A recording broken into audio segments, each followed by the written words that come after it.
और इसी तरह से तमाम चाहे जितने भी आपके अपोजिशन के लीडर हैं, जितने भी स्टेट्स हैं, सब जगह अपोजिशन लीडर्स को ईडी के छापे पड़ते हैं, उनको तंग किया जाता है और उनके बाद उनको बीजेपी ज्वाइन करवाई जाती है। जब बीजेपी ज्वाइन करते हैं तो ईडी के छापे बंद हो जाते हैं।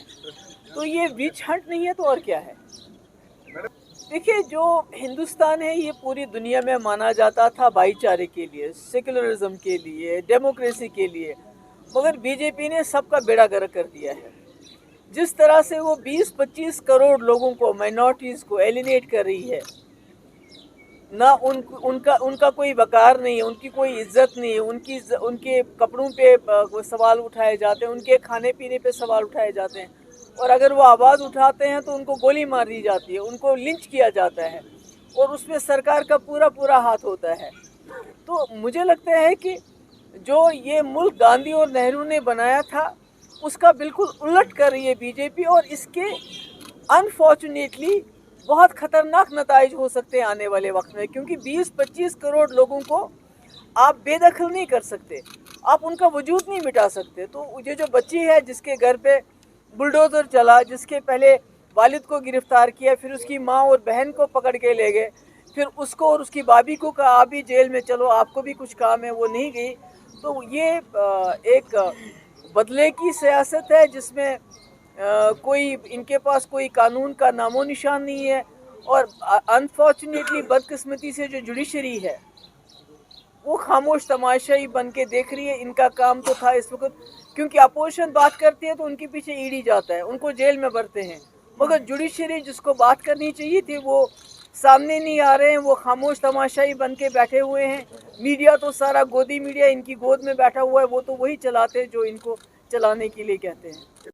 कि जो नुपुर शर्मा ने बात की उसने ऐसे वैसे बात नहीं, जानबूझ के की गई, ताकि जो उस वक्त कश्मीरी पंडितों की मुसीबत की बात चल रही थी, उनके हलाकतों की बात चल रही थी, जिसमें बीजेपी पूरी तरह से फेल हो गई थी, उससे अटेंशन हटाने के लिए और मुसलमानों को प्रोवोक करने के लिए, ताकि मुसलमान प्रोवोक हो और इनको मौका मिले मुसलमानों के घर उजाड़ने का, उनको जेलों में डालने का, उन पे गोलियां मारने का, और उनको हर हिसाब से तंग करने का मौका है। ये नुपुर शर्मा की बात कोई ऐसे वैसे नहीं कही उसने, ये बड़ी स्ट्रेटजिकली ये बात की गई है। तो यही काम है, इलेक्शन कब नहीं होते हैं मुल्क में।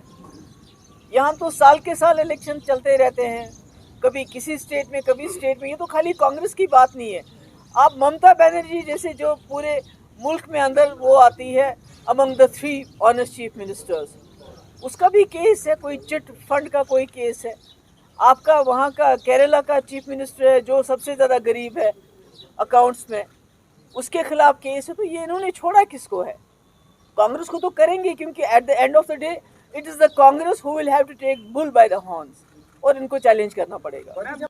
तो देखिए, वो तो आज़ाद साहब से पूछ सकते हैं, आप दूसरों से पूछ सकते हैं वो बात।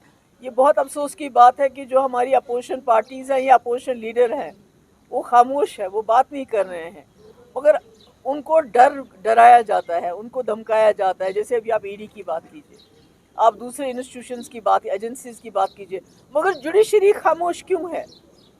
मुझे जुडिशरी पे ताज्जुब हो रहा है, क्योंकि judiciary is the last resort. अगर जो हमारी जुडिशरी भी अनदेखी करेगी इसी तरह, तो ये मुल्क तो खुदा ना खास्ता बर्बादी की तरफ जा रहा है, और बहुत ख़तरनाक माहौल बनता जा रहा है, क्योंकि 20-25 करोड़ लोगों को आप इस तरह दुत्कार नहीं सकते, आप उनका वजूद नहीं मिटा सकते। मतलब कि मुझे लगता है कि मुल्क जो है बहुत ही खतरे की तरफ जा रहा है।